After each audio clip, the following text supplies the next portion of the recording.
2006년 여름 이맘때였습니다. 할리우드 남서쪽 비버리 힐스의 좁은 길을 운전해서 올라갔습니다. 좋아하지 않는데 여배우 샤론 스톤 집에 도착하니까 커다란 철문을 열어주었어요. 그래서 들어갔습니다. 한인교회 집사님이 옛날에 미술을 가르친 분이라고 소개를 해서 값비싼 미술품을 옮겨달라고 부탁을 했습니다. 그러면 내가 장학금을 좀 많이 줄 테니까. 그녀가 이곳저곳 여행하면서 세계의 예술품들을 수집을 했습니다. 귀한 물건들을 수집을 했어요. 아프리카, 아마존, 인도, 뉴질랜드 등 세계의 귀한 골동품들을 수집했습니다. 집안에 가득 찼습니다. 궁금해서 옆에 친구가 있길래 물어봤어요. 샤론이 정말 이 그림들이 얼마나 값어치가 있는지 알고 있냐? 그랬더니 아니 몰라. 그럼 그렇지. 미술을 공부한 적이 없기 때문에 전혀 알지 못합니다. 그러면 왜 이 작품들을 수집을 했을까 하고 생각했습니다. 보에 대한 잘못된 인식 때문에 생기는 일종의 과대망상증이었습니다. 부자는 자신이 가난한 사람보다 인격적으로, 도덕적으로, 지적으로, 미적으로 더 낫다고 생각합니다. 돈이 있으면 자기 인격이 저절로 올라가는 줄 알아. 나쁜 사람인데 자기가 부자라고 해서 착한 사람이 자동으로 되는 줄 압니다. 돈이 있으면 배우지 않고도 저절로 다 아는 줄 착각합니다. 그래서 아무것도 모르면서 전문가처럼 행동합니다. 문화 전반에 걸쳐서 주로 부를 추구하는 사람들에게서 나타나는 증상입니다. 100만 원짜리 사이비 의사 좋습니다. 손님 없는 병원 의사가 입구에 현수막을 걸어놨어요. 단돈 100만 원으로 모든 병을 고칩니다. 못 고치면 1억 원 드리겠습니다. 한 남자가 그 광고를 보고 생각했어요. 쉽게 1억 원 벌 수 있겠네. 병원에 찾아왔습니다. 의사 선생, 아무 맛을 못 느껴요. 미각을 잃었어요. 고쳐주세요. 의사가 말했습니다. 간호사 10번 약 가져와요. 이 환자분 혀에 3방울 떨어뜨려요. 와! 이거 휘발유잖아. 축하합니다, 손님. 미각이 돌아왔네요. 100만 원 주세요. 100만 원 빼앗겼어요. 짜증스럽잖아. 일주일 뒤에 변장하고 다시 찾아왔어요. 이번에 한번 두고 보자. 의사 선생, 제가 기억력을 상실했어요. 아무것도 생각 안 나요. 생각나는 게 없어요. 기억상실증이라고 고쳐주세요. 간호사 10번 약 가져와요. 3방울 떨어뜨려요. 잠깐만! 이거 그 휘발유 아니야! 축하합니다. 기억력이 돌아왔습니다. 100만 원 내세요. 화가 정말 많이 났어요. 그 다음 주에 또다시 찾아왔어요. 한번 두고 보자. 의사 선생, 제가 자꾸 눈이 나빠지더니 이제 아무것도 안 보여요. 시각 상실했습니다. 제가 눈이 안 보여요. 고쳐주세요. 의사가 생각을 했습니다. 그러더니 이렇게 말을 했어요. 손님 죄송합니다. 다른 건 다 고쳐도 이 병만은 고칠 수가 없어요. 제가 하나님도 아니고 어떻게 눈을 다시 뜨게 할 수 있습니까? 간호사 1억 원짜리 수표 손님한테 내드려요. 간호사가 가지고 왔어요. 남자가 1억 원짜리 종이 받았어요. 이거 1억 원짜리 아니잖아. 1,000원짜리잖아. 손님 축하합니다. 시력이 돌아왔습니다. 100만 원 내세요. 사이비 의사의 목적은 돈입니다. 사이비 교회의 목적도 돈이에요. 신부와 목사와 랍비 3사람이 자기가 돈을 어떻게 쓰고 있는지를 이야기했습니다. 먼저 신부가 이야기했어요. 돈은 하나님의 것이다 한 다음에 돈 뭉치를 위로 던졌습니다. 그리고 말했습니다. 오른쪽에 떨어진 돈은 하나님 돈, 왼쪽에 떨어진 돈은 내가 쓴다. 그러니까 목사가 돈을 들고서 돈은 하나님의 것 한 다음에 돈 뭉치를 위로 더 높이 던졌습니다. 중간에 원을 그려 놓았거든요. 떨어지는 돈이 원 안에 들어가면 하나님 돈, 원 밖에 떨어지는 돈은 내가 쓴다.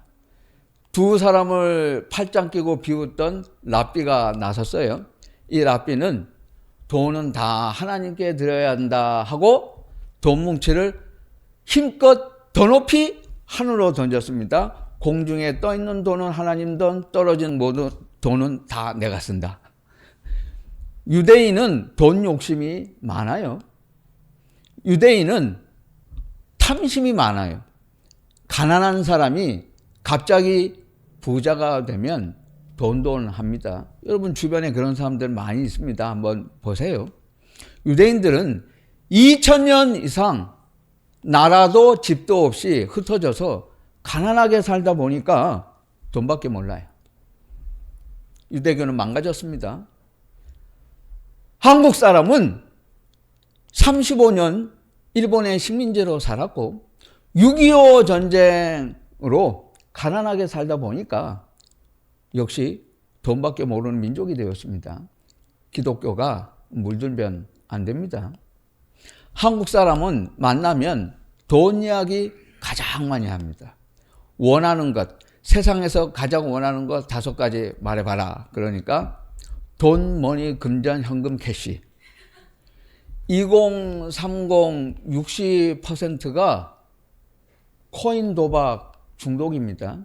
하루에 평균 100번을 확인하면 그 직장 생활 할 수 있겠어요? 생활이 불가능한 애들이잖아요. 이 두 사람은 공인이고, 그러니까 사적이면 제가 말하면 안 되죠. 신뢰가 되는데, 공인이고, 한 사람은 기독교인도 아니에요. 한 사람은 기독교인이라고 하는데 그거 가짜고, 성경을 심각하게 왜곡하고 위험한 사람들이고, 많은 사람이 지적을 해서 잠잠하더니 여전히 문제를 많이 일으키고, 여러분도 알만한 유명한 지금 유튜버 삼성의 김미경과 보수파리하는 이지성 작가, 이 두 사람 실명을 제가 분명히 말씀드립니다. 속지 말라고. 삼성생명 본사에서 전화가 왔어요. 목사님, 정경련 회장들이 모이는 자리인데 와서 강연 좀 해주세요. 목사님 공부한 것도 많고 경험 많잖아요. 그거 좀 이야기해 주시면 좋잖아요. 이번 기회에 LG, 삼성, 현대 회장들하고 사귀면 누가 알아요? 예배당 하나 지어줄지. 그래서 제가 그런 거 필요 없고 가서 당신들 그런 식으로 살지 마. 가정생활 다 형편없잖아. 그리고 대기업 회장이면 뭐해? 회개하라고 하면 듣지도 않을 거면서 목사가 왜 그런 데 가냐고 거절했어요. 그러니까 또 전화가 왔어. 목사님 강사비 많이 드릴게. 나 그런 돈 필요 없다고 끊었어요. 또 전화가 왔어요. 오늘 시간 되세요? 제가 점심 식사 대접할게요. 좀 나오시죠. 그러지 말고 한번 좀 만나주세요. 목사가 거지요? 내가 왜 당신 밥을 얻어먹어? 전화 끊어버렸어요. 이지성이라는 사람은 보수파리요. 이 사람 책들은 기승전결, 주식, 투자, 상술, 처세술입니다. 교인에게 주식을 강요해요. 증권사가 많으면 주식해야 돼요? 그런 식이라면 마약 장사가 많으면 교인도 마약해도 되겠네? 왜 그건 안 돼? 해도 되는 거지. 김과 이의 기승전결은 돈이에요. 이 사람들 참 문제가 많은 사람들입니다. 목사도 헌금 설교 많이 하잖아요. 무슨 설교를 해도 결론은 헌금으로 돌아가는 사람들이 많아. 그 설교 아니에요. 존 메가더 목사님은 두 랩돈을 칭찬하는 목사는 그 과부에게 남은 두 랩돈마저 가져가는 지독한 바리새인 종교를 지켜보신 예수님의 마음을 헤아리지 못한다라고 설교했습니다. 말라기 성경을 보면 이거 교회에서 남용하고 악용하잖아요.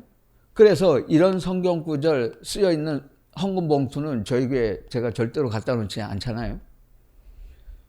온전한 11조를 하면 하나님이 복을 쏟아부어 주시나 그렇지 않나 시험해 보라. 이거 성경을 남용하고 있거든요. 말라기의 주제는 그게 아니에요. 깨끗한 마음으로 하나님께 11조하지 않았다면 회개하고 하나님께 돌아오라는 뜻이지, 복받을 목적으로 내가 하나님께 11조하면 하나님이 2배로 나한테 복 주신다, 그런 계산으로 헌금하지 말라는 뜻이에요. 회개하라는 게 핵심이지 복받으라는 얘기가 아니에요. 성경은 돈과 관련된 것을 복이라고 말한 적 단 한 번도 없어요. 성경은 우리에게 그것을 복이라고 말하지 않아요.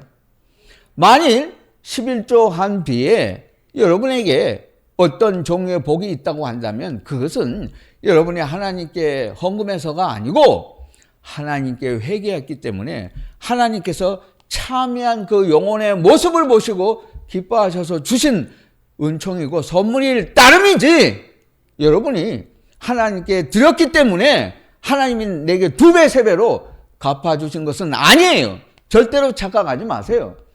그런 마음으로 하나님께 드린다고 한다면 그건 11조도 아니고 헌금도 아니고 그건 아무것도 아니에요. 하나님이 거지입니까?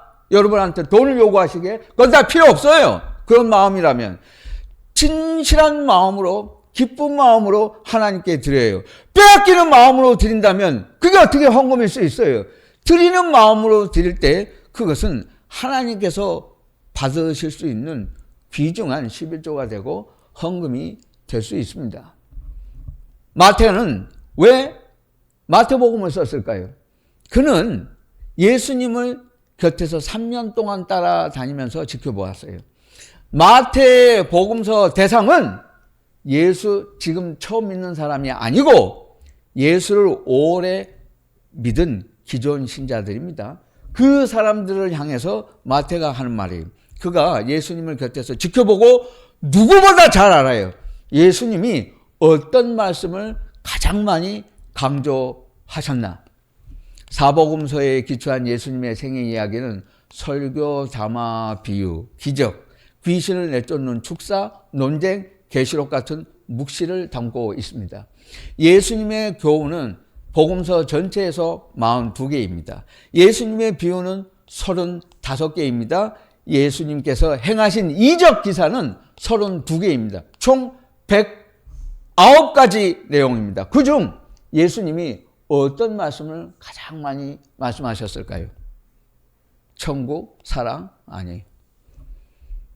예수님은 이웃사랑이나 선행, 부, 도덕보다 부와 가난에 대해서 훨씬 더 많이 이야기하셨습니다.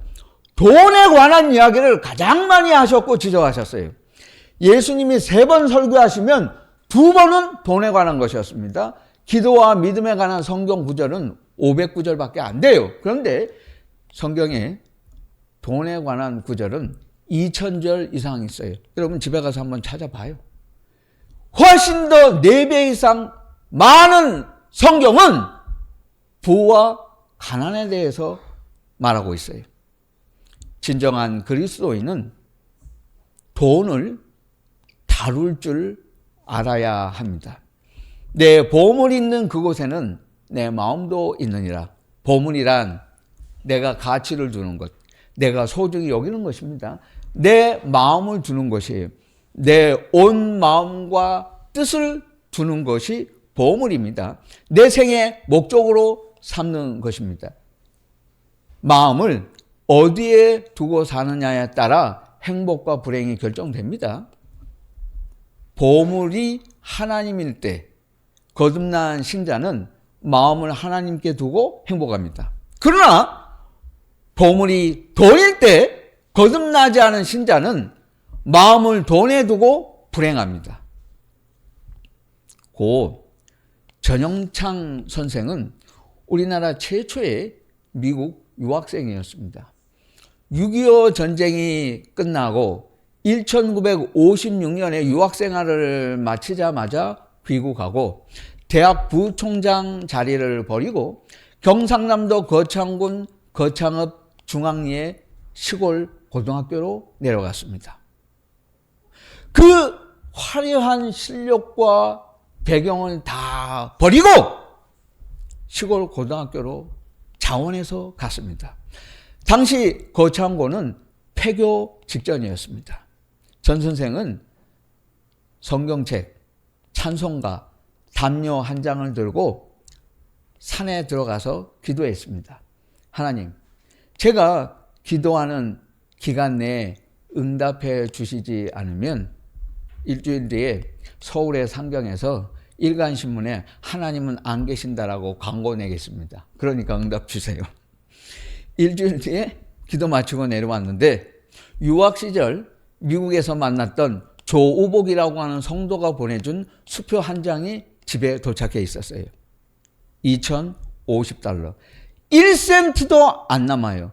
1센트 부족하지도 않아요. 정확하게 학교의 부채를 갚을 수 있는 돈이었습니다. 전 선생은 학교를 인수했어요. 이사장은 예수 닮은 분이라고 존경하던 장기려 박사가 하기로 했습니다. 이분도 만만치 않아요. 장기려 선생은 환자가 병원에 오면 치료를 하고 이제 병원비 받아야 되잖아요. 얼굴을 한번 쓱 보고 형편이 어려울 것 같으면 뒷문을 열어줘. 뒷문으로 나가면 병원으로 그냥 나가버리는 거야. 카운터 가서 계산하는 게 아니고. 그러면 간호사들이 난리가 나죠. 아니 선생님, 오늘도 치료비 안 받으면 우리 병원 월급은 누가 주고 망해요. 이러시면 안 돼요. 그래도 장기려 선생은 항상 환자들이 오면 돈을 받지 않아요. 그런데 병원은 망하지 않았습니다. 두 사람은 거창고를 인수하고 기독교 정신이 투철한 교육의 터를 만들겠다는 신념으로 학교를 키워나갔습니다. 한겨울에도 전교생이 나가서 토끼에 몰이를 했어요. 그런데도 88%가 대학에 진학합니다. 이 학교를 졸업하면 4분의 1이 서울대, 연세대, 고려대에 입학합니다. 거창고 출신의 의사는 돈보다 사람의 생명을 소중히 여깁니다. 거창고 출신의 판사는 강남 김현장 사무실에 들어가서 떼거지로 변호사들과 몰려다니지 않아요. 돈 있다고 부자라고 해서 대기업이라고 해서 승소 판결 내리지 않습니다. 거창고 출신 공무원은 절대로 뇌물을 받지 않아요. 이 학교 강단에 오래된 나무 액자가 하나 있습니다. 거기에 쓰여 있는 십계명입니다. 돈과 직업 선택을 할 때 재군들이 명심해야 할 십계명이다. 직업 선택의 10개. 이걸 해마다 거창고는 졸업식을 할 때 전교생과 학부모들에게 나누어 줍니다. 그 십계명. 1. 월급이 적은 곳을 선택하라. 2. 내가 원하는 곳이 아니고 나를 필요로 하는 곳을 선택하라. 3. 승진의 기회가 거의 없는 곳을 선택하라. 4.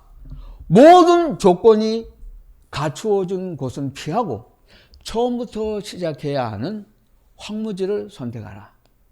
5. 앞을 다투어 모여드는 곳은 절대 가지 말라. 아무도 가지 않는 곳으로 가라. 6. 장래성이 전혀 없는 곳으로 가라. 7. 타회적 존경 같은 것은 바라볼 수 없는 곳으로 가라. 8. 한가운데가 아니고 가장자리로 가라. 9. 부모나 아내나 약혼녀가 결사 반대를 하면 틀림없다. 의심치 말고 가라. 10. 왕관이 아니고 단두대가 기다리고 있는 곳으로 가라. 여러분, 오늘 대한민국에 수많은 교회와 기독교 신자들이 있습니다. 얼마나 많은 사람이 이렇게 실천하고 살고 있습니까? 여러분은 어떤가요? 거듭난 그리스도인이라면 그렇게 살아야 해요. 반드시 명심하고 실천해야 합니다. 내 보물이 있는 그곳에는 마음도 있다. 마음이 하나님께 있는 사람은 자연히 돈도 따라갑니다. 여러분, 내가 사랑하는 사람이 있어요. 근데 사랑한다고 입으로만 하면 그 사랑입니까? 결혼 기념일인데 입으로만 축하하면 그 사랑이에요? 정말 사랑하면 선물을 준비하잖아요. 마찬가지입니다. 교회를 쇼핑하고 이 교회 저 교회에 옮겨 다니는 사람들은 헌금할 줄 모릅니다. 반대로 헌금을 많이 했다고 자랑하고 주보 통계에 내가 11조 했는데 이름이 있나 없나 확인하는 사람, 그런 사람은 헌금한 거 아닙니다. 여러분, 가장 귀한 헌금은 무명이에요. 그러나 기명으로 하든 무명으로 하든 감사함으로 할 수 있어야 합니다. 마지못해서 강도 만난 것처럼 빼앗기는 마음으로 한다면 그것은 헌금이 될 수가 없어요. 언제나 하나님께 드리는 마음, 사랑하는 마음으로 할 수 있어야 해요. 내 눈이 성하면 온몸이 밝을 것이요, 내 눈이 나쁘면 온몸이 어두울 것이다. 돈은 신앙생활에 영향을 미칩니다. 보물을 하늘에 쌓아두게 되면 그 사람은 영적으로, 정신적으로, 육체적으로 건강합니다.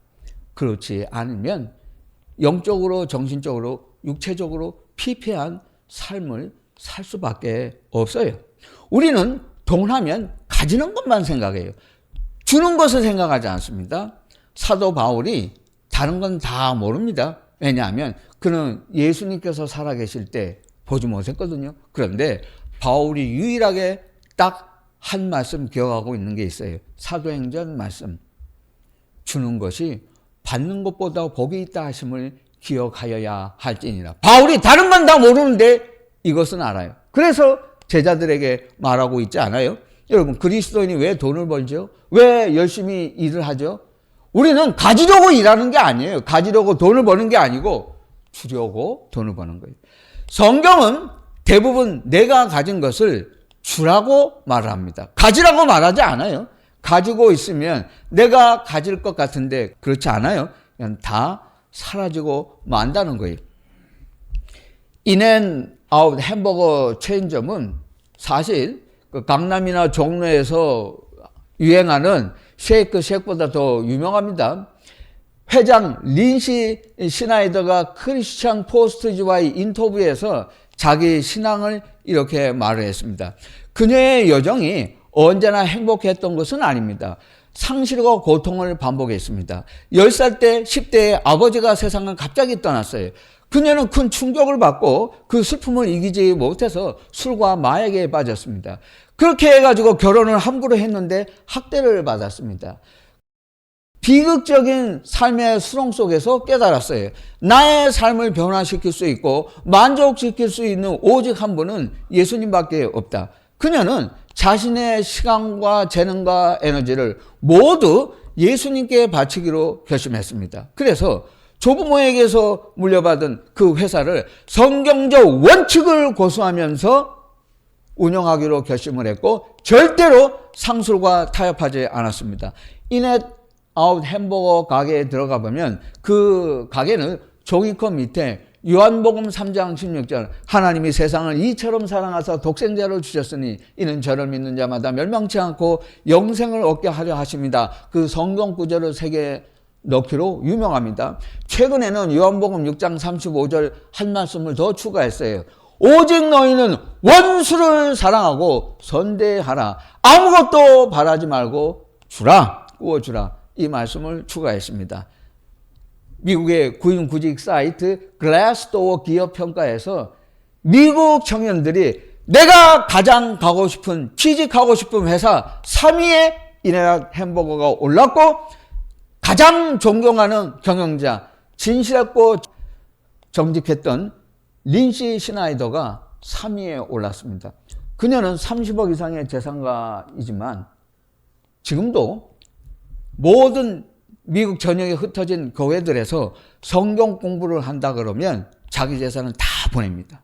다 보내서 지원을 하고 아끼지 않습니다. 여러분, 돈을 어떻게 생각하고 계세요? 돈을 어떻게 사용할 것입니까? 너희 보물을 하늘에 쌓아두라. 하나님의 뜻대로 올바르게 사용하라는 것입니다. 잠언 말씀이지 않아요? 부자 되기에 애쓰지 말고 내 사사로운 지혜를 버릴지어다. 내가 어찌하여 허무한 것에 주목하겠느냐? 정령이 재물은 스스로 날개를 내어 하늘 나는 독수리처럼 날아가리라. 이 세상에는 두 종류의 독수리가 있습니다. 하나는 예수님만을 바라보고 하늘을 향해 비상하는 그리스도인 독수리고, 또 하나는 그리스도인이 그것을 바라보고 있으면 날아가 버리는 돈이라고 하는 독수리입니다. 이 세상에 1억 종 이상의 생명체가 살고 있습니다. 그 중에서 인간이 아닙니다. 유일하게 태양을 정면으로 똑바로 쳐다볼 수 있는 눈을 가진 것은 이것밖에 없어요. 독수리 눈만 태양을 쳐다볼 수 있습니다. 여러분, 예수님만을 똑바로 쳐다볼 수 있는 그리스도인이 되지 않겠습니까? 우리의 유일한 목적은 돈이 아니고 예수입니다. 여러분이 예수 믿으면서도 여전히 가난하다고 생각하는 것은 실제로 여러분이 돈이 없어서 가난한 게 아니에요. 여러분의 믿음이 가난하고 마음이 가난하기 때문입니다. 아버지가 부자면 자녀는 자동으로 부자가 됩니다. 하나님 아버지가 부자면 여러분은 가난한 사람이 아니에요. 여러분은 정말 부자입니다. 내게 사랑하는 배우자나 자녀가 있고, 오늘 밤에 잠을 잘 수 있는 집이 있고, 천국에 갈 수 있는 티켓이 주어져 있다면 그 사람은 세상에서 가장 큰 부자입니다. 돈을 사랑함이 일만하게 뿌리고 예수를 사랑함이 일만선의 근원입니다.